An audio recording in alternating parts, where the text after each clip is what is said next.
Hello,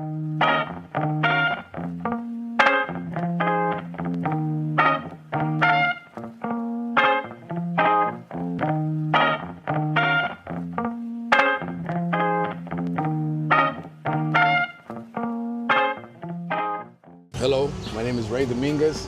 I'm a Towerman at CTA. Towerman is one of the, what would you say, 4 classifications you do here? Motor, switching, tower, CA, right? And every 4th person out of every class falls for tower randomly. It's not like you're assigned for it, right? And basically a Towerman, in a nutshell, is you guide trains through interlockings. What is the interlocking? Interlocking is an arrangement of switches, logs, signals, right? That provide safe passes through a rail crossing, anything that has to do with switches, right? In a safely and predetermined order, right? What that means is, for example, here, this is an interlocking, right? If you look at the signals here, these are home signals, right? Any signal with an X, X4, X2, X6, X10, X8, they govern switches.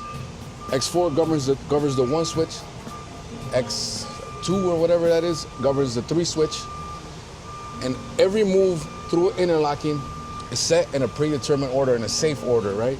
For you not to cause any rail collisions or anything like that. For example, this train in the pocket here is laying up, right? He has a signal, red over white. He's going in the yard.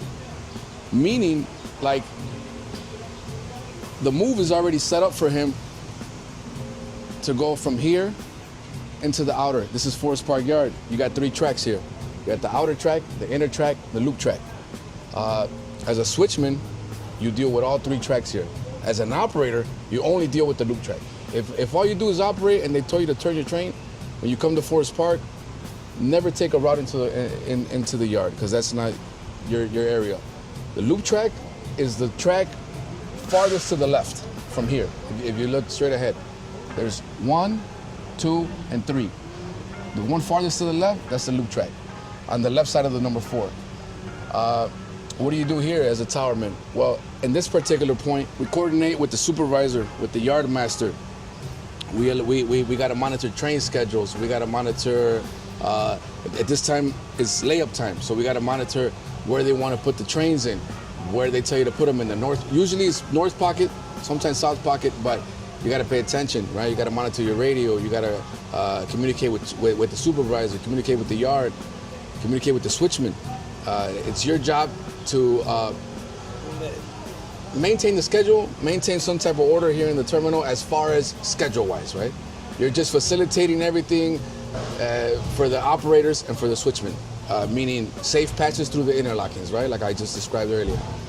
You got 2 interlockings here. You got this one, and you got the main interlocking, which is out there and over Des Plaines Avenue by Latro. That's the main one that all the operators get to experience, right? It's a crossover. It's a turn back.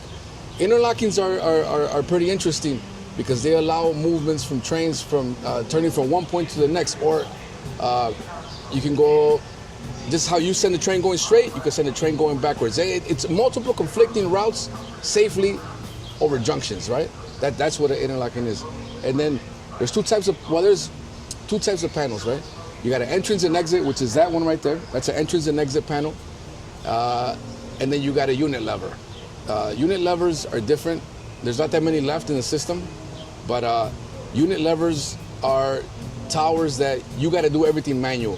You set the switches, you clear the signals, and at the end of the move, you got to clean up put everything back to normal, clean up the signal. It's more complex than what it sounds like. It's not that hard, but these are easier because entrance and exit, the computer does all the work for you. You hit the button where the train is coming in through and where it's leaving out, and the computer does all the work. It throws the switches, it clears the signals, it does all that, you know? So a lot of people get complacent in one place, so you got to keep your skills active, you know, because if you don't keep using them, you know, when you got to time a switch, you lose them. Like for example here, that is the whole thing here at Forest Park, right? We got a train in the south pocket. Red light indicates the track occupancy, right? The white route is the route that has been established and the route that is yet to be taken, which is for the layup train here. And he has a signal, red over white. I don't know if you guys can see red over white. Not because I do it, but it's one of the more better jobs, I would say, in my opinion, right? Because you could ask an operator that likes operating, he might say operating is better, or a switchman might say switching is better. But here, you don't get wet. You're not out there dealing with the trains. You're at a junction. There's multiple junctions within the system. Anything that has a rail crossing, anytime there's you got the junctions in the loop. Those are more complex because you handle multiple routes, right?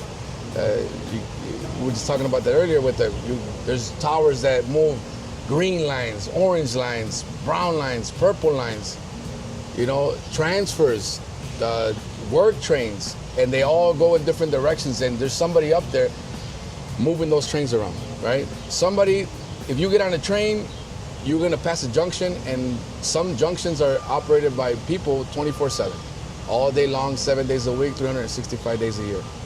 And that's what we do. This is in a nutshell, right? Don't forget to like and subscribe. And if you make it to CTA and you fall for tower and you land on the blue line, you're gonna come through here. So, keep that in mind.